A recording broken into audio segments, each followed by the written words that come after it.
Okay, so I'll just be going through a full-length economics MCQ past paper. I'm doing Feb March. इसका तो एक ही variant होता है. So idea is such that I'll divide this video into 3 parts because I don't want to upload too long of a file. Too big of a file. I'll try to keep this as slow as possible and try to review things as we go about. But let's just dive in. Okay, so the diagram is from a chapter on the economic problem in an economics textbook. So basic economics, basically.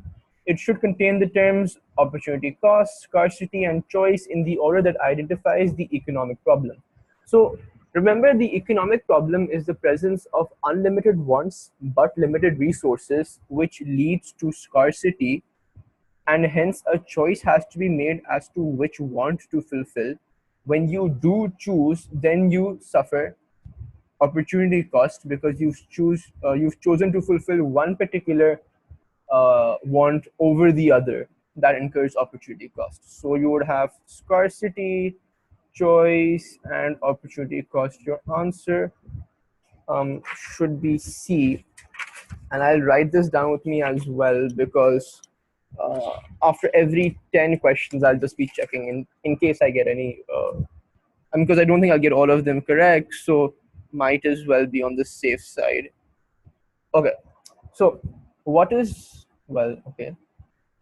most important for the effective operation of the division of labor in a modern economy? And you have options. Yeah, remember one thing. So when we talk about specialization, overall macro level pay, specialization is only possible because trade exists. If you cannot trade, you would not likely specialize. You prefer to be diverse and produce everything by yourself. Division of labor, somewhat similar to specialization on a more micro level. I mean, the reason why we can break up the production process, instead of one firm producing the entire car, we can have ancillary firms. Or the reason why a particular people can individually specialize is because they can also on some form trade, and they can be they can buy stuff, they can sell stuff. Like, I don't need to have a farm in my backyard. I can simply specialize in a particular profession, get some money from it, and use it as a medium of exchange, and with that go ahead. So the fact that I can exchange should be like which is obviously there because I have a supply of money. That should be why division of labor can happen.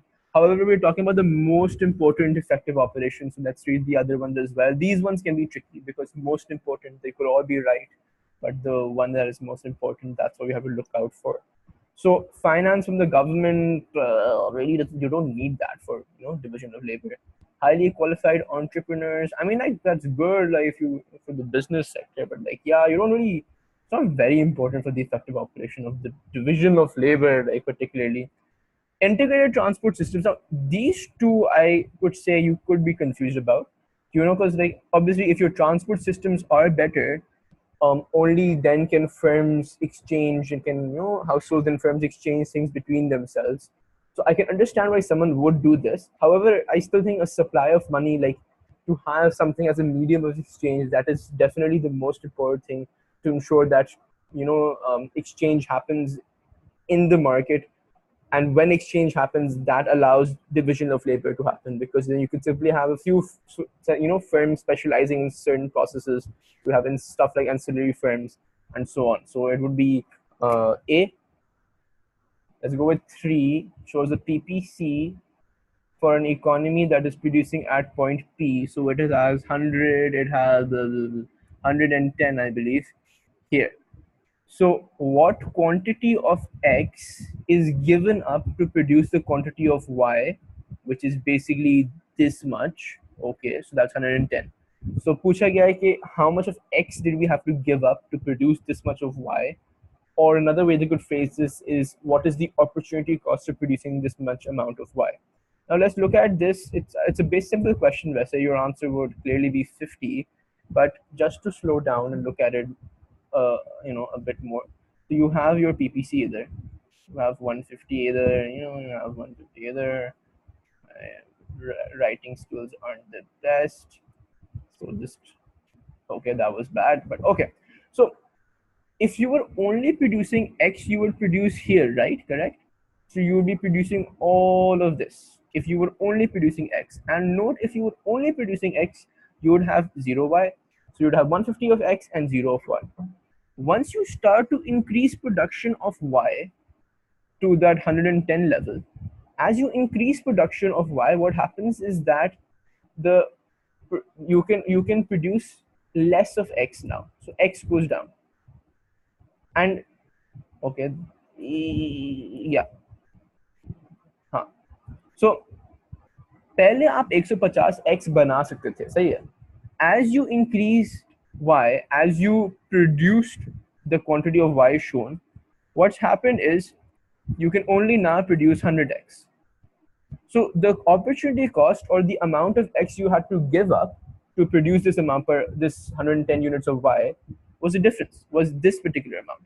कुछ पहले आप ये कर सकते थे, अभी because you're producing y now, no, only because you now started producing y as well, you have to give this area up, this horizontal distance, which is basically 150 minus 100, which is going to be 50. That's b. We have 3b. Okay. So despite much opposition, say, despite much opposition, the local government in a popular tourist resort built a leisure center, and a swimming pool, very nice, which is open to everyone. Many tourists visit the center. Local residents are charged a lower entry fee than the fee charged to the tourists. Okay, so it's available to everyone. I think that's what they mean by saying open to everyone. But पैसे दोनों से लेंगे, but tourists से ज़्यादा लेंगे पैसे. How would economists classify this service? It is a merit, demerit. Yeah, you can't really classify this as merit and demerit in this particular case, because for that you have to look for some sort of positive or negative externality. You can't look, definitely not merit, because if the positive externality तो मुझे तो नहीं दिख रही, like it's not very explicit in this case, right? A leisure center and swimming pool. And demerit is seen as just because someone is opposing it doesn't necessarily mean that just because someone objected to the development doesn't mean that, they were the reason they were objecting, or the reason there was opposition was the negative externalities, right? So if the sentences had been different, if they had phrased it in some way, like it's a demerit good because XYZ की वजह से negative externality होगी, then शायद समझ आता है, लेकिन they haven't. Merit good अगर वो बोलते हैं society will benefit, I don't know, because लोग healthy हो जाएंगे swimming करते, so maybe it could have been correct then, but it can't be a merit good because the entry fee is reduced for local residents. That is not a positive externality. So if it is a merit / demerit good, it has to be because of some positive / negative externality. If it's not that, it is wrong. Okay. It is a private good, but because there is an entry fee for all users, that is correct. I'll explain in just a bit. Let's just rule out D. It is a public good because it is open to everyone and provided by the local government. And it is wrong, but this is, let me just clarify a concept, a misconception a lot of people have, which hopefully will tell you why we got C as well. So let's look at what makes a good private. It has to be rival, so yeah, and it has to be excludable. पहले marking scheme में at times rejectable का भी idea आता था, but like it's not really that relevant anymore. The idea of rejectability though was like, if you don't want to consume it, you have a choice. You don't have to pay for it. You don't have to consume it. So that worked in the favor of private goods. जब आपको cake नहीं खाना, आप नहीं खाओ cake, yeah, don't buy it. Like, but in the case of public goods, it was like you can't just wake up one day and say, bro, I don't want defense, so I'm not going to stop paying taxes, or I don't want free healthcare. So if you're in Canada, for example, and so I'm not going to pay taxes. So it doesn't work that way in public goods. Here, that those metrics aren't that important. The most important is excludable, which I'll be looking at here. Okay, so the idea of excludability was that in private goods are excludable because you can potentially exclude non-payers, mufta maane log, from consumption. So you can make it such that if you don't pay, we can, forcibly remove, like ensure that you do not get to consume the good. um, अगर आप, for example, if you don't pay for a particular product in a shop, the guy simply won't sell it to you. He can exclude you from consumption. You can't simply consume the product even if you're not paying. So, but in public goods, you can't exclude non-payers. So those are non-excludable, which is why the free rider problem exists, and which is why you can't price public goods. Examples are the street light key, because you can't really exclude people from enjoying the light of a street light. It's on the street, like anyone walking by can enjoy the light and hence consume the the particular good, even irrespective of whether or not he's paid for it. Okay, so the issue here is, and the reason why a lot of people would mark D correct even though it is not, is because people think that if a good is provided by the public sector, it makes it a public good. That is false, right? The idea is, a good to be provided by anyone, but if you have to look at these two metrics, and the issue is, like, a lot of people look at stuff like, okay, either देखो government शायद in either, maybe not here, but a more confusing example could be if the government is providing free education, let's say, like मुफ्त का school खोला हुआ है, कोई भी आ जाए, it's free for everyone. अच्छा, वैसे on the side note, there's no such thing as public merit good. So education, healthcare, these are all private merit goods. If you write public merit good in any of your essay questions, I don't think your teacher will be very happy with you. But why is that so? The reason is because the government isn't charging. I agree with that, but you can't deny the fact it could potentially charge. Like, school है, हम fees charge नहीं कर रहे, government ने provide किया, public sector provide किया, but अगर हम चाहते, we could still potentially exclude people who haven't paid the fees, right? So you can still exclude non-payers. You're not doing so. You're letting everyone come irrespective of आप किसी से payment मांग ही नहीं रहे हो, but you could still potentially, if you want, exclude people who do not pay from consumption. You could put a fees there or price on it, right? If you, the same with healthcare. Healthcare, the government hospital might treat everyone free of charge, so you'd be like, oh, they're not excluding anyone. That's not the point. The nature of the good is such that you could potentially exclude non-payers from consumption. If you can potentially exclude non-payers from consumption, then the idea of excludability is there, and ergo, that particular good is a is a public good, irrespective, sorry, is a private good if it's excludable, irrespective of it, private sector provide करे, public sector provide करे, आपका चाचा मामू provide करे, that doesn't matter. Okay, so let's go on to 5. Demand supply diagram, ceteris paribus. A fall in the price of a commodity will normally shift.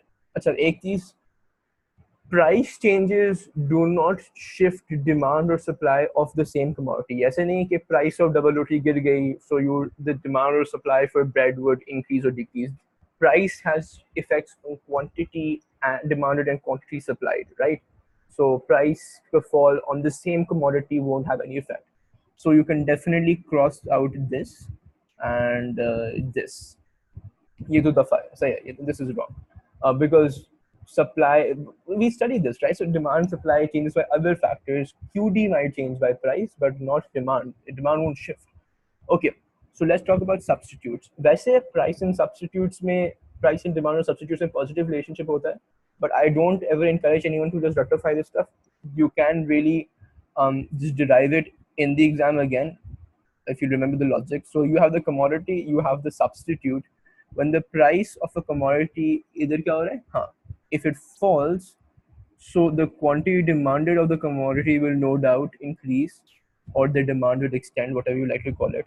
However, we're interested in the price. अगर ये सस्ता, in the price change, अगर ये सस्ता हो गया है, this has become cheaper, more attractive, people will go from the substitute to the original commodity.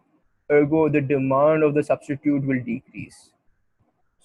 Hence, there is a positive relationship between the price of a commodity and the demand of a substitute, because price giri, demand decrease also fell. So same direction. um but obviously to the right bola gaya hai, so right में तो increase होता है, so it's not A, which means it's C, but let's still discuss why it could be C. um so supply curve of a jointly produced commodities. So jointly produced commodities are stuff like, you produce the original commodity and उसके साथ साथ बन गया like corn and corn husks, like sugar cane and molasses, हमने जो geography में पढ़ा था in O levels, stuff like that, right? So if the price of the commodity falls as it's given in the question, so yeah, the quantity supplied should also fall. If you remember the law of supply, there's a positive relationship between price and quantity supplied, because you'll be less likely to supply, उतने units at a lower price. अगर ये बन कम रहा है तो जाहिर सी बात है इसकी भी सप्लाई, इसकी भी प्रोडक्शन कम हो जाएगी, राइट? बिकॉज इसकी supply, a factor of the supply is the amount of units of the original commodity made. अगर आप भुट्टे कम प्रोड्यूस कर रहे हो, you'll have less corn husks, right? That idea. So here in again with price and this, you can draw the relationship, but care that's not relevant. खैर, so price कम हो गई, commodity quantity supplied कम हो गई, units कम हुए, तो इस because units are a factor of the joint supply में commodity जो भी है उसकी supply कम हो गई, hence it should shift to the left, supply and demand both shift, decrease to the left, increase to the right. Okay, 2014, in an attempt to find new uses for 7 sites previously used to bury rubbish, the Hong Kong government announced that it would allow private companies to bid to redevelop the sites and market Tanzania. Acha, note one thing. There are 7 sites. And कह रहा है कि हम ये 7 sites private companies को bid करने देंगे, सही है, हमको खरीदने देंगे. It's like जितनी प्राइस हो, प्राइस ज़्यादा हो, प्राइस कम हो, हमारे पास 7 साइट्स ही हैं और हम सारी 7 साइट्स को अप फॉर बिड लगा रहे हैं. So price decreases doesn't mean we'll only be putting 5 sites. No, we'll still be putting 7 sites. Price increases doesn't mean हम 2 sites पता नहीं कहाँ से ले आएंगे. हम still we will just have 7 sites. Meaning the supply is fixed irrespective of the price. It is perfectly inelastic supply. So not C and not D, because here the supply, the quantity, if you look at this, the quantity is changing with price. इधर ये नहीं हो रहा, इधर ये नहीं हो रहा कि 10 रुपये में मैं 3 साइट बेचूंगा, को बिड के लिए डालूंगा, अगर प्राइस बढ़ गई तो मैं सातों की सातों साइट्स को डाल दूंगा. That's not happening. They're putting 7 sites forward for the bid. So इधर अगर देखो, the quantity is fixed at 7. So you narrowed it down to A or B. Private companies can now bid. They first couldn't, so private companies की demand भी आ जाएगी, it should increase. Now they can bid for it, they would demand it, right? And demand shifts to the right, or in this case upwards, and you have it. The PED of a firm is equal to 1 for all price changes. So matlab, this is what we used to call unit elastic. I really can't write, can I? Okay, so this is, whoops, answer आपके वैसे D है, लेकिन let's go through all the question options anyways. Before I do, let's look at the formula of elasticity. Percentage change in, this is the formula for elasticity, PED, in QD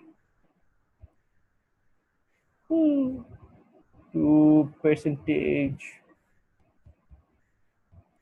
change, okay, oops, in price. And if you have YED, you just replace price with income.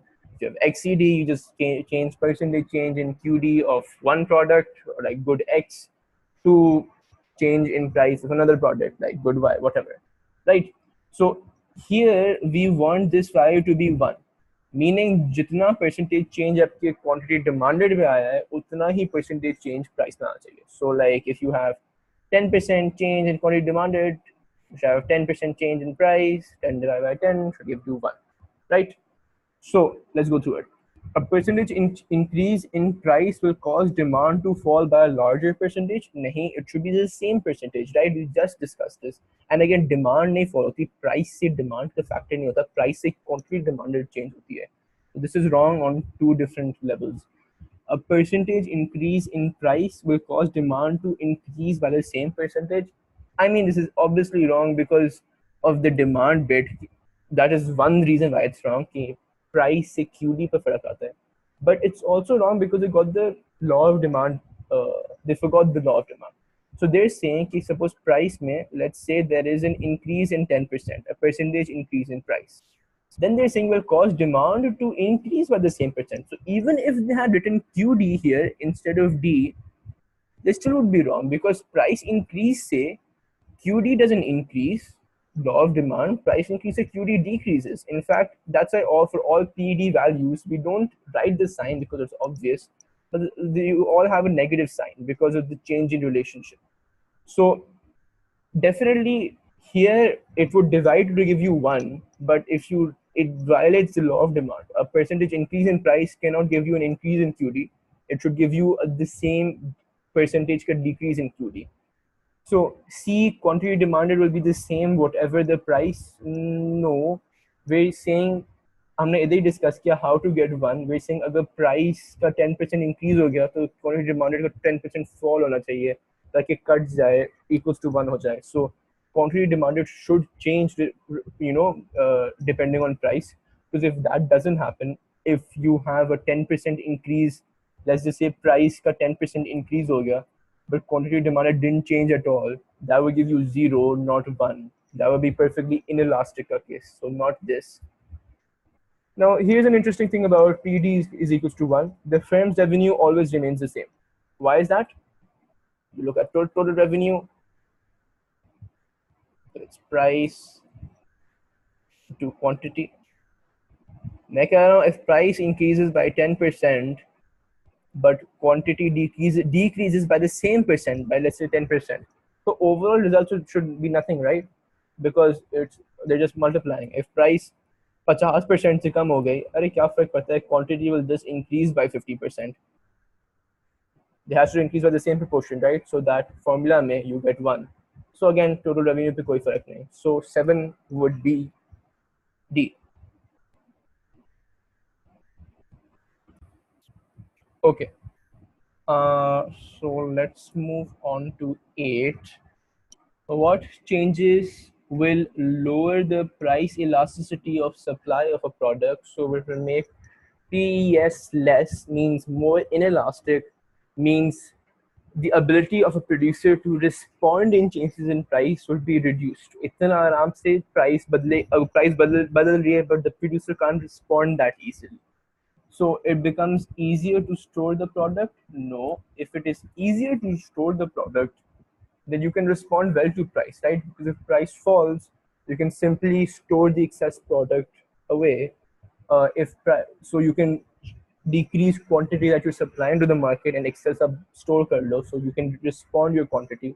If price increases, you can just take out the product you've stored and put that into the market, so you can respond easily to an increase in price, but you're just using the products that you have stored. So that's true in a lot of manufactured goods, which is why they have a higher PES value than goods that are perishable, because perishable goods aren't that easy to store. Okay, so output of the product nears full capacity. This let's say okay, so I think this is the correct answer. But okay, so because the idea is as you approach full capacity, say yeah, full capacity में क्या है? You don't have excess factor inputs available to you as a firm or as a industry की बात नहीं करते, as a firm ही देख लेते हैं. So you don't have excess labor available to you as such. You don't have extra machines, extra capital around.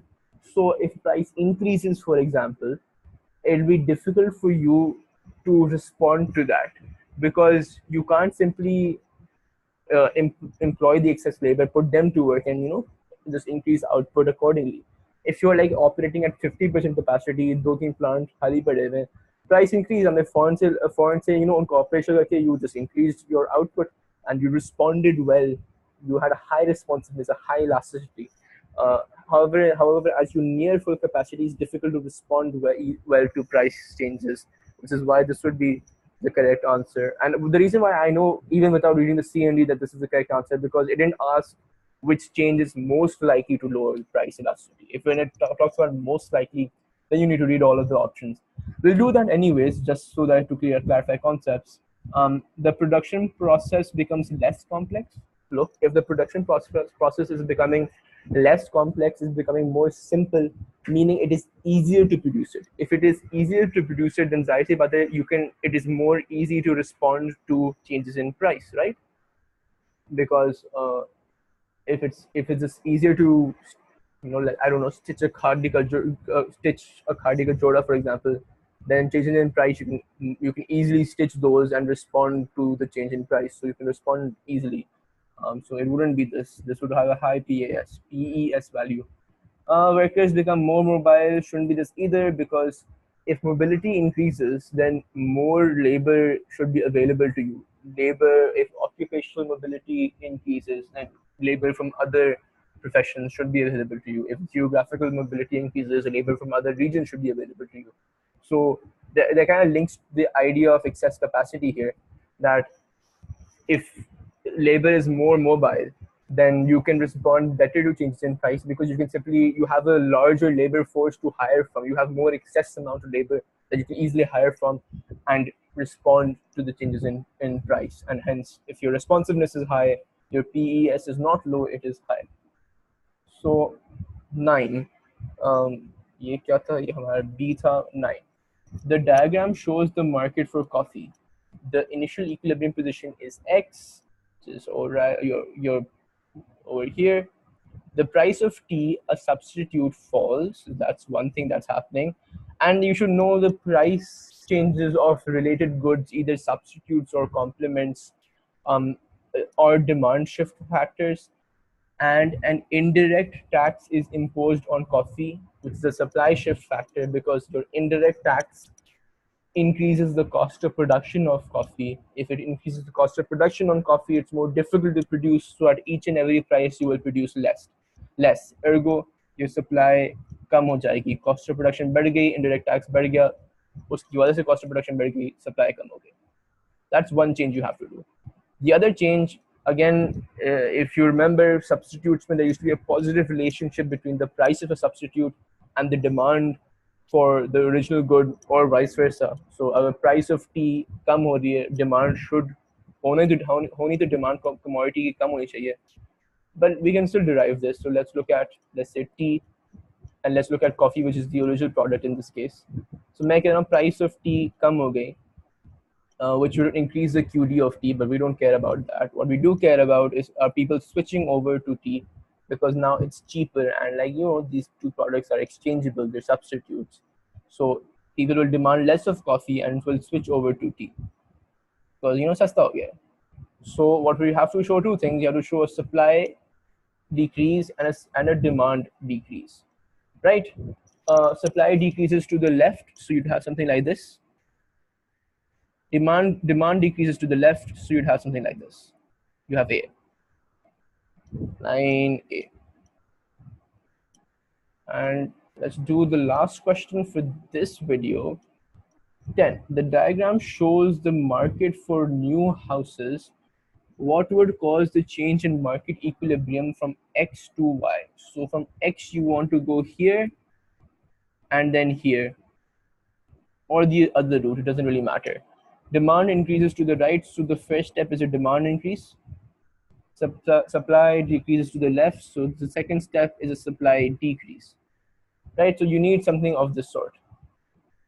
A fall in income tax and a rise in building costs. So if there is a fall in income tax, अगर income tax कम हो रहा है, your disposable income should increase, where your disposable income is your after tax income. If your disposable income increases, that was a factor affecting demand. So demand should increase because your purchasing power and all increases, right? And a rise in building costs, yes. अगर cost of production increase करती है, तो you can, it's more difficult to produce. It's more expensive, sorry, to produce, and your supply goes down. Which is basically what we want. So this is definitely correct. Let's go on to the other ones, anyways. A fall in interest rates and increased efficiency in house building. Chalo, increased efficiency, increased tech, increased productivity, increased efficiency might decrease your cost of production. So the same thing, but the other way around. So increased efficiency might decrease cost of production, so might make it cheaper to produce, so supply increases, which is not what we want here. And a fall in interest rates से demand पे तो as such AD पे फर्क पड़ता है, but not too sure about micro demand. Anyhow, supply की वजह से तो anyways this is wrong. A fall in population and a rise in the price of building land. Okay, if price of building land, मतलब अगर land क्या है? Land is a factor of production, right? It's a factor input in this case. अगर उसकी price बढ़ रही है, cost of that is again, if the price of your factors of production increases, so cost of production बढ़नी चाहिए, which will lead to a decrease in supply. So this part is fine. A fall in population. देखो, with population at times, if you increase population, demand could increase because there are more people demanding it. But so that might have been okay if they had said increase. But they say a fall in population. So अगर population कम हो रही है, तो demand increase तो नहीं होगी आपकी at the very least. So I mean, and especially we're talking about houses, right? अगर लोग ही कम है, तो like who's going to be demanding the new houses? लोग ही कम हो गए आपके. So while supply side was fine, that we didn't get the increase in demand. So not C. A rise in building subsidies. Subsidies reduce your cost of production and hence increase supply. So which is pretty much, which kind of violates what we're talking about here. And a fall in incomes. If incomes fall, your disposable income goes down, you'll demand less. So this is definitely on both levels. This is wrong. So your answer will be A. And I'll just quickly check. These are all the questions I'll do for this particular video. Then I'll continue in the next one. I'll just quickly check whether I've got all of them right. You don't want to misquote anything. So C A B C C A D B A, and okay, we're good for now. We've got all of those right. And I'll continue with question 11 in the next one.